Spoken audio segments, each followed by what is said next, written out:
This is the Breaker.news podcast, year-end roundtable special edition. We look at 2020, the year that was a lot of negative. The year that was a lot of negative. We're going to try to put a happy face on it and look forward into 2021 with our year-end roundtable, a reunion of the roundtable that convened after the polls closed on October 24th, the British Columbia snap election. We've got Alex G. Tsakumis, a former broadcaster and writer. He is the CEO of a real estate business that straddles Canada and the USA. Aziz Rajwani of the Sutter School of Business and Langara School of Management. Kash Heed, former Solicitor General of British Columbia and former Chief of the West Vancouver Police. And Mike Klassen of the Vancouver Overcast podcast and BC Care Providers. First of all, go back into the time machine, back to October 24th. That was the election night. Of course, the full results weren't known for a few more weeks, but that night we knew that it was going to be an NDP majority. John Horgan won his gamble, his pandemic election gamble. He divided and conquered the BC Liberals. But since then, BC has been hit hard by the second wave of the pandemic after he broke the fixed election dates law to get a majority. How will history judge John Horgan? Start with Alex. Yeah, I think that for the most part, he'll be judged favorably. I think that, people make an emotional connection. As I said, election night, people make an emotional connection with the people that they elect. Kash will know that as a former candidate and Solicitor General, and Mike will know that as somebody who worked on various campaigns. John Horgan is a very likable guy, and a lot of people who will try and pin this spike on the virus on him and on his government. I think the election may have contributed to it, no question. But do I think that we wouldn't have had a spike in the virus without an election? Hard to say. It's a double-edged sword when you try and answer that kind of question. So I think he'll be viewed quite favorably. I think his problem is that he's got a caucus where there's this difficulty between, and let me assure you, there is a difficulty between the union folks and the Greens, and I think that's going to be more of a challenge for him than someone trying to pin a spike on the coronavirus on him. Nobody in the NDP told those idiots down at the beach when the weather was still good to go down there. No one told people to go down to Granville Mall and party their heads off. No one told people in Surrey and in other places to have a variety of different large-scale parties. That wasn't the NDP that told those people to do that, and I blame those people only to a certain extent. Perhaps I shouldn't have characterized them the way I did, but people are frustrated. This has been a very difficult year, and people want to get out. They want to socialize. We are a social animal, and people are feeling constrained. And is my life going to change and for the worse, for permanently? These are the things that people are looking at, and I think trying to blame Horgan and trying to blame the government, there's a very, very short fuse on that. Yeah, Kash, what do you think? Good for the party, bad for public health? Well, let me just say, I don't want to repeat what Alex has said. He's articulated some of the reasons why, but I think Horgan's going to be judged on the 4 years going forward. There's nobody there to hold him in check anymore. We don't have the agreement in place with the Greens. We don't have this delicate balance of trying to govern the province. And, an indication of what's going on with this pandemic money he wants to give out and the chaos around that. I think we're going to judge him based on the 4 years going forward. We know the coronavirus is here for a while. We know there is promise of a vaccination coming forward, but that's to be expected. But I think you've got to keep your eyes open over the next 4 years, because we have to ask our question, are the NDP going to go back to the old style NDP? And as Alex has pointed out, he's got this real division within his caucus of the hardcore union labor people and the others that are trying to be more moderate. So I think we've got to reserve judgment on this, but I think we have to look at this party. We look at Horgan, the premier, over the next 4 years. I think that's going to clearly define whether we truly have a new NDP contemporary model in place, or we have the old NDP that was hidden for the last 3 years. Mike Klassen, can the BC Liberals be saved? Andrew Wilkinson was one and done, and Shirley Bond has taken over on an interim basis. A leadership race is starting to bubble up. We'll know more about that in the weeks to come, early 2021. But can the BC Liberals as the Free Enterprise Coalition be saved, or is there going to be a new order out of the ashes? You know, I thought after election night that things were on a bit of a knife's edge. Of course, we had that very brief 90-second statement by the now former leader, Andrew Wilkinson, that left more questions than answers. I thought it was really good, ultimately, that the party prevailed, the caucus prevailed, and made it very clear to the leader that they needed to have an interim leader. I personally was hoping that they would put a strong woman parliamentarian in the role of leader on an interim basis. And I think they made the right choice with Shirley Bond. The thing about Shirley is she's maybe been there for a long time, but she puts the fear of God in pretty much everyone on the NDP bench, and she knows how to set the tone and the volume of her attacks and question period. There's probably very few people as good as her at that. I thought her shadow cabinet selections were actually on the money. I was pleasantly surprised that she herself took the seniors care and long-term care critics role. So having that very important to my line of work role as the critic was a really positive move. She's moved Stephanie Cadieux, another very, I think, competent and very likable, liked within the legislature, as the caucus chair. Mike Bernier, who I think perhaps may still have some of his own leadership aspirations, coming in as finance critic, has come out, I think, out of the gate fairly well. Peter Millimar, I'm kind of reading off all the positives. You asked me about what their fortunes going forward. I was feeling fairly negative, and I have to admit, one of the party's problems is that the gas tank is empty right now. They haven't really got a lot of good candidates out there in the offing. They have to do the work at the local level. Usually you start finding people who've been city councilors or mayors and move them into the ranks of MLA. There's just not a very deep well right now. The party got a little bit too old and gray, so they need to do that work at the local government level.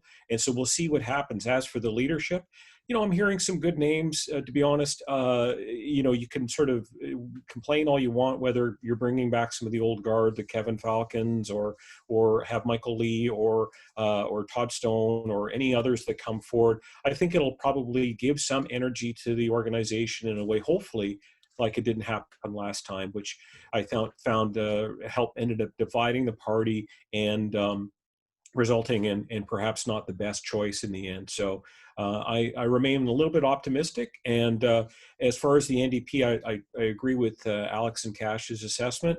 They're really going to be judged on the next 4 years, and not so much what happened during the election time and during the pandemic. Hopefully, we come out the other side of this. We're seeing some glitches with recovery benefit and other issues that are percolating to the top. And Vaughn Palmer doing a great job hammering away on the Site C issue. So we'll see how the party fares. As you point out, it's really hard to wrangle a caucus of 50 plus MLAs, and it's going to be a real challenge for the leader to try and hold that all together throughout his term.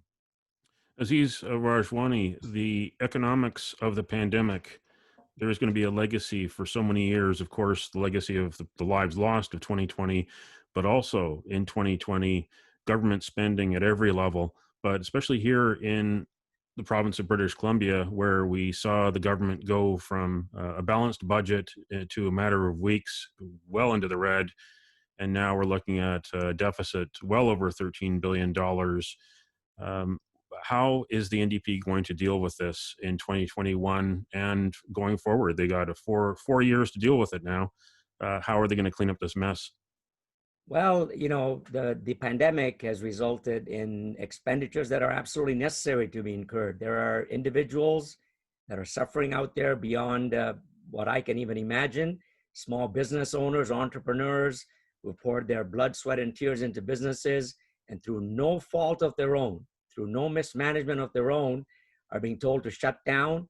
Government is dictating to them what hours they can stay open, what they can do, et cetera, all these kinds of things. It's unprecedented. So you're going to have, obviously, there is a need to spend the money, but what you've got to do, governments have to make sure that they're targeting that spending in areas that are really needed, as opposed to just making it universal benefits in nature.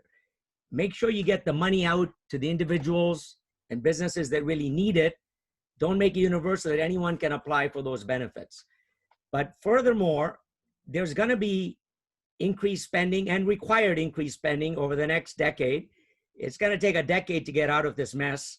And what we really and truly need, therefore, are more financial watchdogs.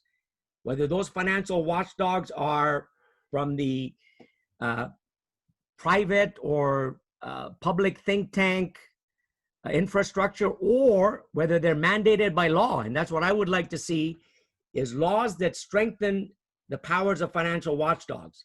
So for example, in British Columbia, we have the Auditor General, obviously, and the Auditor General by law is required to report on what we as accountants call value for money auditing, whether monies that were spent were economically spent, efficiently spent, and effectively spent.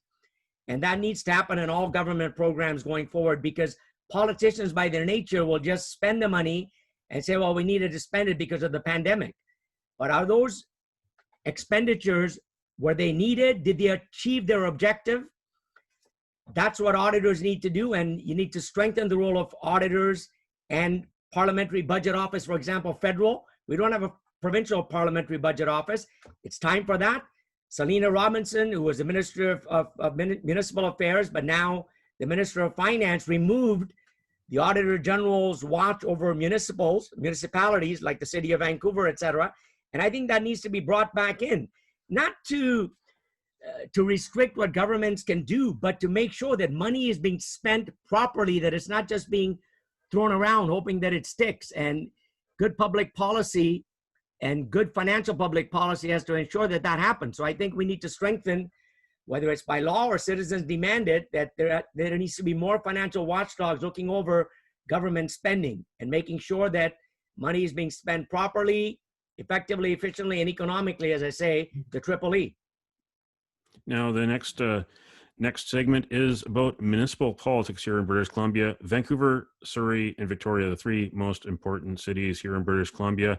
There were crime spikes during the pandemic. Meanwhile, the opioid crisis and homelessness, both those tragedies show no end. All three cities have grappled with budget crises due to the pandemic recession. I want you to rate the performance of Mayor Kennedy Stewart of Vancouver, Mayor Doug McCallum of Surrey, and Mayor Lisa Helps of Victoria. We'll go one by one to rate the performance of these three politicians. First, Alex Tsakumis. I supported Kennedy Stewart in the last election. It's no secret I'm a former director of the NPA, and Kennedy would not be aligned with the NPA, to say the least. But I think the NPA has changed a fair bit, mostly for the worse. But anyway, I supported him. I thought he did wonderful things with social housing in Burnaby, and when he was an MP, and I was attracted to his no nonsense policies when he was running, and I think he's a decent man, and I think he's been dealt a tough hand. Yeah, he's made some mistakes. He's made some very serious mistakes, but I would give him a B+. I think that he's done the best that he can. under the circumstances. He's certainly got a divided council. It's too bad that the NPA isn't more together, because the Greens on council and one or two of the others are just a nightmare, and they've forgotten why they're there.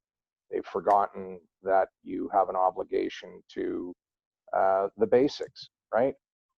Collecting garbage, fixing potholes, making sure that you're keeping taxes low.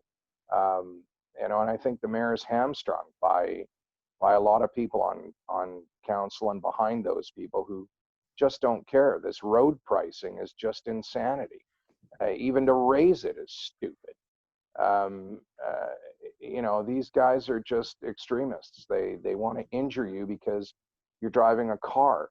Well, the majority of people driving cars where they want a road price are taking their kids to school or to activities, taking their parents to doctors, and committing to commerce from one side of the city to the other. So that will kill business in that area, and it'll injure a lot of people that they claim they want to help. So I'd give Kennedy Stewart a B+. Surrey, Doug McCallum, F. I don't know if I could give him a lower mark. He has jacked up prices. He is run by, the de facto mayor is Bob Chima, let's be honest. His biggest backer financially and otherwise. So, Doug McCallum will do whatever Bob tells him to do. And this is terrible. We didn't have it under Diane. We didn't have it under Linda. We didn't have it under Bob Bowes. The reason Doug won is because Tom Gill and Bruce Hain decided that they were going to play silly bugger, and the Surrey First imploded. Otherwise, you wouldn't have had Doug McCallum or his team elected. But his team is split. Just the increase in taxes alone, well over 12%. It's just insanity. That's killed Surrey as the most attractive place in the Lower Mainland to invest in. And so McCallum will get an F, and there's certainly questions about what he's doing personally, and is that a conflict of interest? These are all questions he refuses to answer. Lisa helps. I don't know who she helps, but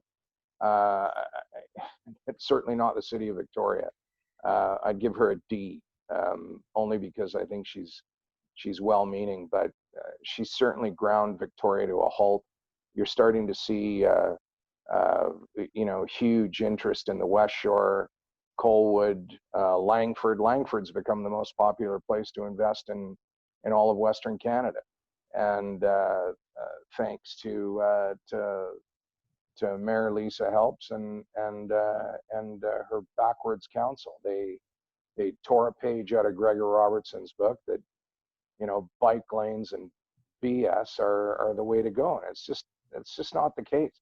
You've got to be able to deliver something else as well as that.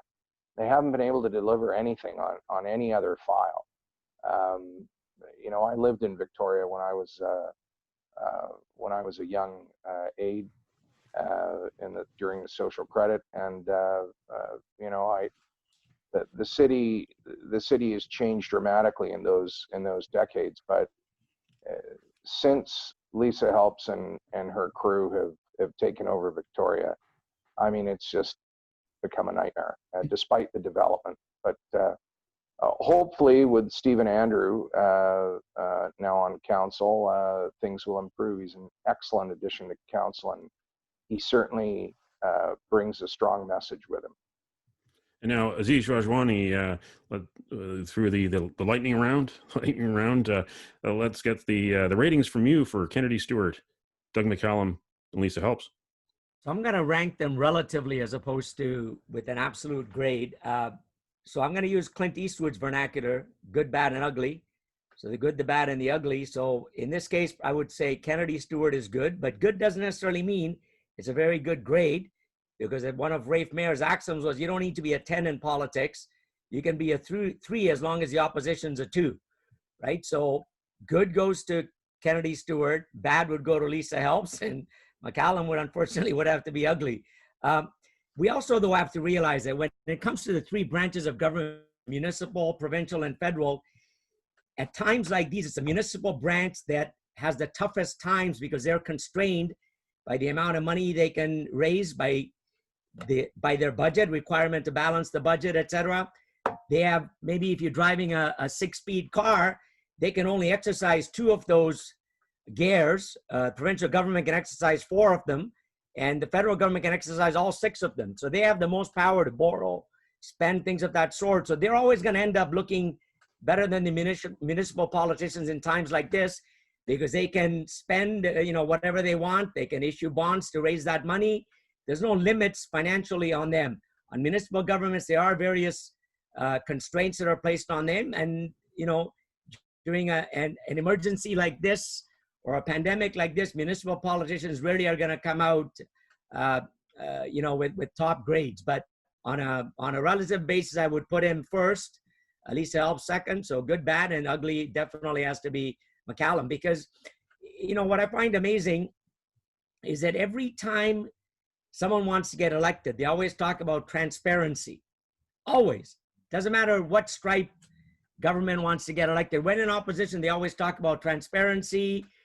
They'll provide, they'll communicate better with the citizenry, et cetera, et cetera. Once they get into power, all those things change. I have absolutely no idea why. Maybe one day we'll have the technology to put ex-politicians, put something on their head, and we'll get a feeling of what exactly happens from being in opposition with all these promises to then getting elected and doing exactly the opposite in certain times, or shutting down, the access to information, things of that sort. When in opposition, they were constantly saying that they would increase access to information, et cetera. And that through all the work that you do. But to me, maybe one day there will be this technology. We'll just have to put this over someone's head once they become ex-politician and see what exactly is going on there to make future politicians better. And Mike Klassen, rate Mayor Kennedy Stewart, Mayor Doug McCallum, and Mayor Lisa Helps. Well, we heard the good, bad, and the ugly from Aziz, and we got some letter grades from Alex. I think that all of them have a bunch of work to do. Doug McCallum is an unusual anomaly in the fact that he came from the political wilderness as a retired mayor, and now came back. And it's been interesting to watch that council climb its way through all of these issues, including the biggest issue for them, which is the replacement of the RCMP with a Surrey police force. I don't know what to make of it. I'm not in Surrey, and the people I talk to in Surrey sound frustrated. But will McCallum be able to make his way through the next 2 years and have that Safe Surrey Coalition survive is really an open question. I think that huge tax increase, and he positioned it as a 2.9% tax increase, but in fact it became with a fee per house fee of $300, it became a significantly larger amount of money that was probably on balance going to be more harmful to low income and seniors. So I don't know how well that's going to stand for him.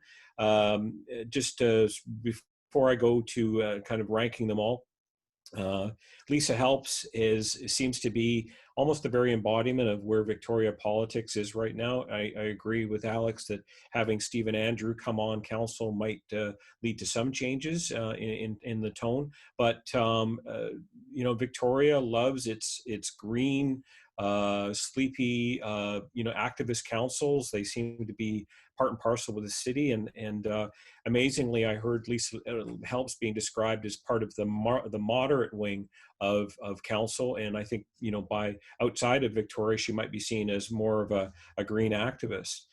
Kennedy Stewart, I think, is maybe started off well and has found himself on shakier ground.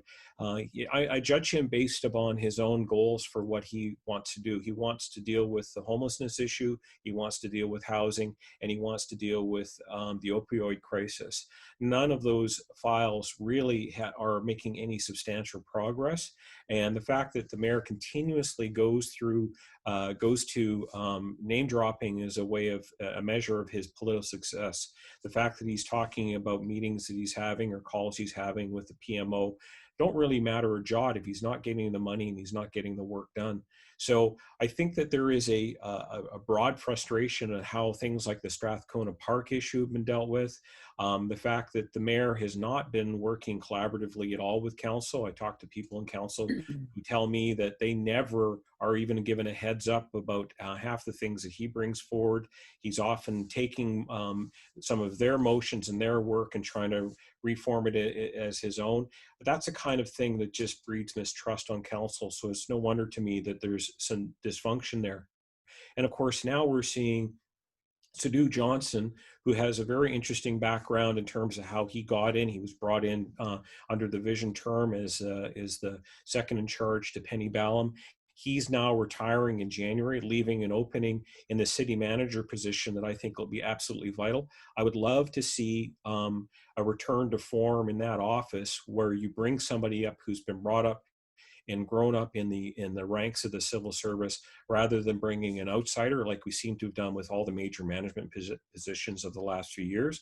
So I think that seeing a strong person, perhaps a woman leader back at City Hall would be, I think, a really good thing to see. So I'll be watching for that. So I'm going to give all of them pretty low scores, with the hope that in the next 22 months to the next election, they have a chance to turn it around. But I do feel like all three cities are not living up to their potential. The last column, I should just point out, that I wrote for Vancouver Courier before they closed down the newspaper, which was just in the week prior to the declaration of the global pandemic. The title was Vancouver needs to focus on the economy as part of the COVID recovery. And it really was, that should be the goal. The goal should be try to figure out how you can mobilize staff to help these businesses that are struggling right now, not continue to have these permit waits and these penalized these things that penalize businesses in for trying to keep open. Help them, help support our local economy. That is the way that the city is going to, all the cities are going to be able to ultimately help the citizens that they represent. And finally, Kash Heed, rate Mayor Kennedy Stewart, Mayor Doug McCallum, and Mayor Lisa Helps. Well, let me start at the top. Let me talk about Lisa Helps. And I use a comparison of Lisa in her first 4 years to where she is right now. And I'm going to give her a B rating. And let me just explain why. And I think Mike has covered a lot of it. Victoria is kind of unique in its culture and the mayors that they do have and the council members that they do have. So compared to her first 4 years, I think she's done a decent job in the next 2 years of her mandate there in Victoria. So I think she's matured, if I can use that term. I think she's a lot more developed in her politics on dealing with some of the situations in Victoria. Of course, we don't like to see the homelessness that's going on there and some of the other issues. But again, Victoria is unique. That whole capital region is somewhat unique. I think there has to be some amalgamation in that capital region, and hopefully we can have a municipal mayor that's going to drive some of that. I'm not that optimistic about it, but I think she's done a decent job, so I'm going to give her a B. Mayor Kennedy Stewart, I'll tell you, I've got to give him a C. And the reason is I think he dropped the ball on quite a few things. Mike mentioned a few. I know Alex has supported him, but I'll tell you, with some of the issues that he's been playing, some of the cry wolf, and we've heard him do that cry wolf so many times on whether it's the housing issue, whether it's the police issue, whether it's the opioid crisis issue, a number of issues where he's actually done that, whether it's even the pandemic. And I think he's really confused a lot of his governance at the municipal level with the governance that he had, or not even governance, but his position when he was in the federal part of it. I had a lot of hopes for Kennedy Stewart, and I would publicly support him during the election, but I tell you, I'm disappointed, so I'm going to give him a C. Doug McCallum, triple F. I have never seen a politician so chaotic as this particular individual. Not only is he lost any charisma around that whole aura of a mayor, but he is a disheveled individual that not only in his appearance, but in his actions certainly amplified. He's made a complete and chaotic mess of the transition of the Surrey Police Service, to the extent where I don't think it's going to survive. I think there's so many issues. On all the taxation issues, you know, we've heard it. I'm not going to repeat that, but just how council is run. You've got this vote that continues to be just 5-4, 5-4. So there's that one vote, and Mike alluded to the fact it'd be interesting to see how long he can hold that coalition together. But that guy is a triple F, in my humble opinion. He's a train wreck.